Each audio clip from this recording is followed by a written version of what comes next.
that the BJP is harping on this as one of their key election, strategies, you can say, or they're probably just using the Karnataka's poll guarantees, the 5 poll guarantees, right?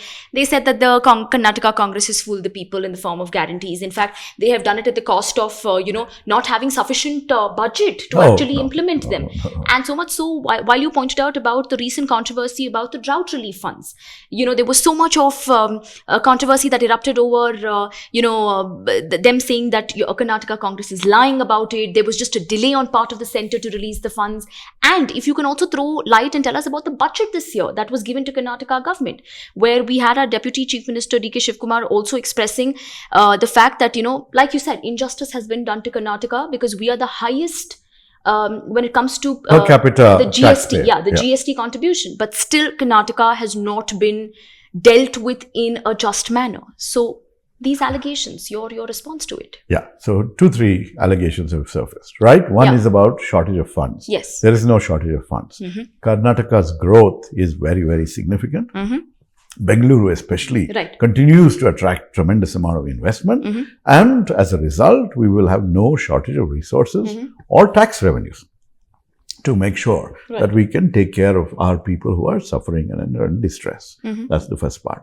Second, when you look at the kinds of lies that the BJP leaders have made, right? The finance minister said Home Minister said the application for drought relief was late. The finance minister then said, oh no, the code of conduct has prevented us from doing something. Oh, people are in distress. There's a code of conduct. 3 months, we can't do anything. Please read that code of conduct. Okay, there's nothing like that. And then a couple of days ago, the Supreme Court intervened and said, you need to act on these drought relief funds immediately. So you can see who is telling the truth and who is not. What bothers me is why would they be against Karnataka? What problem? What have we done to them other than give them such high taxes and embrace everyone from every part of the country who comes here and celebrate the diversity and provide them opportunity to prosper? Absolutely, sir. So coming back to the kind of performance that Karnataka Congress government gave in the assembly seats where, we fared so well. My question to you is that why hasn't this particular factor of the assembly power, the magic, not turned, favorable when it comes to the Lok Sabha? We've not seen Says who? Just wait. Do you think anything is missing in the equation? No. What the guarantees, for example, have really touched the people. They've touched women so significantly. They've empowered them and unleashing their ability to go out and be equal members of society.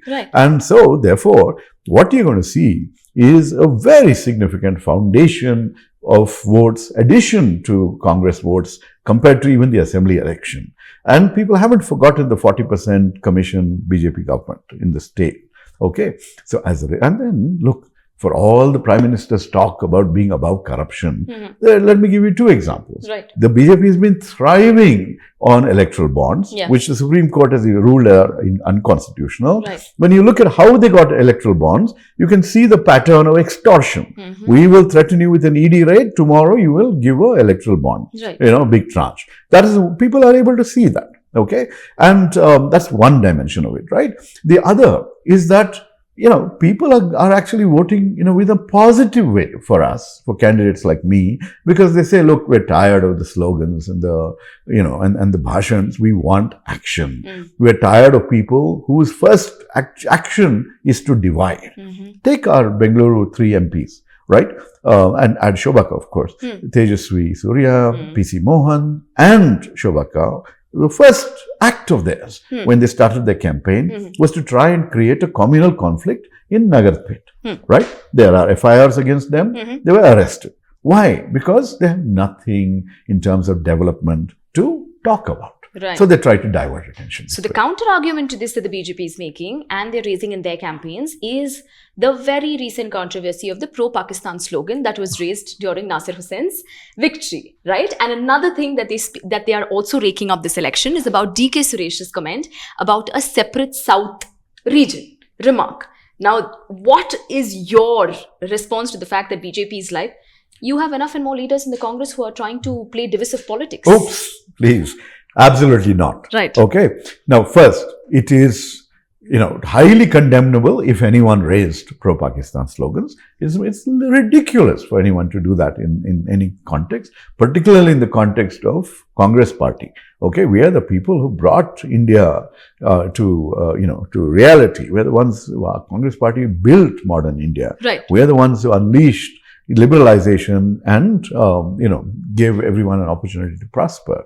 So there's no question of raising any kinds of slogans. That is mischief, possibly done by plants of the BJP. That is entirely capable, because that's all they're looking for, right? These kinds of issues. The second question is about Mr. Suresh's point. Yes, remarks. Mr. Suresh's remarks basically, point out that the South is going to continue to get marginalized in the course of delimitation, in the course of resource allocation, finance commission, etc. So he is making a strong statement saying, hey, don't ignore us. That's all. Nobody wants to create separate countries or anything like that. Right. We want to ensure that just because numbers are not in our favor, economic numbers, profits and prosperity are in our favor, but not raw population, we shouldn't be discriminated against. That's what he was trying to say.